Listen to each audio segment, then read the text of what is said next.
Bonjour. Dans cette vidéo, ça concerne quoi? La sécurité interne des compresseurs. On n'a pas toujours les explications de A à Z de ces sécurités, donc je vais l'expliquer maintenant. Donc on va voir la sécurité interne qui existe dans les compresseurs. Donc la première c'est celle-ci que je vais montrer. Donc j'en ai une ici, une ici, une ici, qui est avec ça et ça. Ça c'est une seule. Donc je vais montrer déjà celle-ci sur les compresseurs mono. Donc sur les compresseurs mono, on peut avoir très bien ce qu'on appelle nous autres vulgairement Clickson. Donc c'est un relais de... Enfin, c'est une sécurité d'intensité et de chaleur, puisque le Clickson, lui, il est placé contre le compresseur, et il va me sentir la chaleur, et en même temps, il va me lire l'intensité qui passe à travers, et si l'intensité est trop forte, il y a une petite résistance qui chauffe en face d'un bilame et qui le fait déclencher. Et le seul inconvénient de ce truc-là, c'est que c'est un réarmement automatique, donc ça va réarmer plusieurs fois, et ça n'empêchera peut-être pas le compresseur de brûler. Bon, maintenant, sur les compresseurs mono, il faut savoir qu'il y en a qui sont des thermisences internes, et elles sont placées en général ici, donc, juste à l'entrée de la ligne 1. Pourquoi? Ben parce que là, ça va me couper les deux enroulements. Je rappelle que ça, c'est à l'intérieur du compresseur.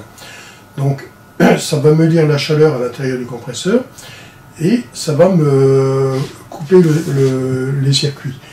Donc, quand on voit comment on sait reconnaître ça, ben on le voit sur les compresseurs, c'est marqué Internal Protector. Donc ça veut dire protection interne. Donc ça, on voit ça beaucoup sur des compresseurs Danfoss et d'autres compresseurs, mais surtout les Danfoss, c'est bien inscrit, on le voit bien. Donc vous avez une protection interne qui empêchera de démarrer votre compresseur parce que c'est beaucoup trop chaud. On verra après, par la suite, quand on parlera de ça, pourquoi les résistances internes déclenchent. Alors on a aussi sur les compresseurs triphasés, donc ça je parle des compresseurs Maneurope, où on a une thermisence qui est placée au milieu du pont de étoile. Donc ici on a phase 1, phase 2, phase 3, et le couplage étoile se fait dans le compresseur, et il y a une thermisence qui est là, qui va nous lire la chaleur qui se passe dans les enroulements, et qui va me l'ouvrir. Donc si il fait trop chaud dans les enroulements, ben, lui va ouvrir, et comme le pont étoile ne se fait pas, ben, la tension arrive là, elle arrive là, arrive là, mais comme il n'y a rien ici, le compresseur ne tournera pas. Alors dans ces compresseurs-là, qui ont une grosse carcasse métallique, quand ils se mettent à chauffer, je vous assure que vous êtes parti pour entre 2 à 6 heures d'arrêt. Des fois 4 heures, mais bon, disons que c'est entre 2 et 6 heures. Dans le temps, on les refroidissait à notre façon, mais maintenant, même avec de l'eau, ça met un certain temps pour les refroidir. Donc, il est mieux de partir et de revenir après, donc débrancher tout l'électricité, débrancher après, parce que l'ouverture de ça, on va le voir aussitôt ici, c'est pas toujours causé à cause du moteur. Beaucoup croient, oh oui, bon, ça a déclenché, c'est le compresseur qui est foutu. Mais non, c'est pas toujours ça. Et on change un compresseur, on le remet en route après, et puis on remarque que c'est pas ça, quoi. Mais c'est changé, il est trop tard. Hein. Donc ça, c'est un des problèmes qu'on peut rencontrer. Alors ici, le troisième que j'ai ici, c'est quoi? Ben, c'est les thermisences internes d'un compresseur semi-hermétique. Donc ici, vous allez reconnaître quoi? Ben, c'est les Kriwan, hein, ce qu'on appelle le Kriwan vulgairement. Il y a plusieurs, hein, il y a Robert Shaw et tout ça. Ben, ils sont basés plus ou moins de la même façon. Alors, on a la phase et le neutre qui alimentent mon Kriwan, on va l'appeler Kriwan cette fois-ci. Donc ici, qu'est-ce qui va se passer? C'est que l'alimentation de ça devra être avant que le compresseur s'enclenche. C'est pourquoi? Ben parce que le relais qui est ici, il n'est pas dans la position normale. Quand c'est alimenté, il va basculer en 11 et 14. Donc le 11 c'est le commun, et là le contraire va basculer quand il est alimenté. Et quand il est en défaut, il reviendra sur le 12. Donc ça veut dire qu'on doit être alimenté pour que ça puisse fonctionner correctement. Autrement, ça ne fonctionnera pas correctement. Alors, je rappelle que j'ai un internaute qui m'a dit qu'il y avait un petit pont qui existait. C'est vrai que j'ai vu ça sur une documentation, mais ils n'expliquaient pas tout à fait ce que c'était. Il y a un petit pont qui est dans certains, je ne dis pas que c'est la marque Riwan, mais il y en a certains qui ont un pont, et on enlève ce pont, et on peut se permettre de faire un reset dessus, pour réarmer le système quand ça déclenche, et ne pas avoir le système qui réarme automatiquement, parce que c'est le cas ici. Il va repartir automatiquement, sauf si vous êtes sur une ligne de sécurité. Alors, mais ça, il faut regarder les schémas que j'ai faits pour ça. D'ailleurs, je l'explique aussi, le Kriwan, comment il fonctionne. Alors, on doit se brancher en 11 et 14 dans la ligne de sécurité de ma ligne de commande. Ici, comment ça fonctionne? Ben, ici, j'ai 3 thermisenses qui sont à l'intérieur. Je vous rappelle que les thermisenses, c'est quoi? Alors ici, c'est des CTP, ou PTC si on veut. C'est les résistances qui vont changer, c'est des thermisenses qui sont des résistances qui vont changer de valeur en fonction de la chaleur. Et comme c'est des P, c'est le positif, la valeur ohmique va monter au fur et à mesure que la chaleur va monter ici. Donc quand ça sera trop chaud ici, c'est placé dans les enroulements du moteur, comme ici, ça c'est repiqué dans les enroulements, ça aussi. Et dès que c'est trop chaud, ben, ça va changer de valeur ohmique, ça va monter, et ça va donner l'information 1 et 2. Alors l'information 1 et 2, elle est où?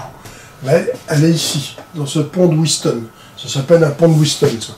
La thermistance est branchée ici, donc le fil 1 et 2 qui sont ici, c'est ici à l'intérieur ici. Et ici, vous avez trois résistances de même valeur, et celle-ci a une valeur qui correspond à celle-ci quand tout va bien. Et quand elle commence à chauffer, sa valeur ohmique change, déséquilibre mon système de pont de Whiston, et alimente mon relais qui va faire changer de place le contact ici. Là, comment fonctionne le système de pont de Whiston de mon Kriwan? C'est un renseignement que je donne en plus pour ceux qui connaissent un peu, qui s'intéressent plus à l'électromécanique ou l'électronique. C'est utile de savoir comment fonctionne ce pont de Whiston. Je reviendrai par la suite dans les cours d'électricité là-dessus, bien que je mettrai ça aussi dans le cours d'électricité, aussi bien, comme ça vous l'aurez. Alors, à quel moment va réagir mon pont de Whiston? C'est-à-dire ici, à cause de ça. À quel moment les valeurs ohmiques vont changer ici? Ben, le plus bête des trucs, c'est un manque de gaz. Quand j'ai un manque de gaz, le gaz qui arrive ici arrive à une surchauffe assez importante. Donc qu'est-ce qui se passe? Mon compresseur va chauffer. Et ici, je vais avoir une température de refoulement très élevée. Parce que quand on a une surchauffe très grande ici, alors ici c'est une cata. Donc ici, on va avoir un échauffement du compresseur, parce que beaucoup disent, oui, ben, j'ai un échauffement du compresseur, mon thermique de mon contacteur, qui commande mon contacteur, va déclencher. Non, pas du tout. Parce que si j'ai un manque de gaz, mon volume balayé est réduit, ce qui veut dire que l'intensité va chuter de mon compresseur, et c'est pas mon thermique de mon contacteur qui commande mon contacteur, qui va dire, ouais, paf, je dois ouvrir, parce que j'ai trop d'intensité. Pas du tout, j'ai l'intensité qui chute. Donc il faut que ça me protège mon compresseur. Donc ça va chauffer et ça va réagir et faire déclencher mon compresseur sur les lignes de sécurité.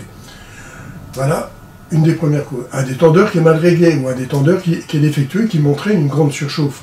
Donc ça peut être un des problèmes. Un problème mécanique interne qui échaufferait le compresseur.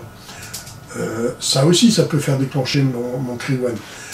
Le truc que l'on a et qu'il faut faire très attention, c'est quand on a des compresseurs avec variation de puissance et qu'on laisse trop longtemps sur la variation de puissance.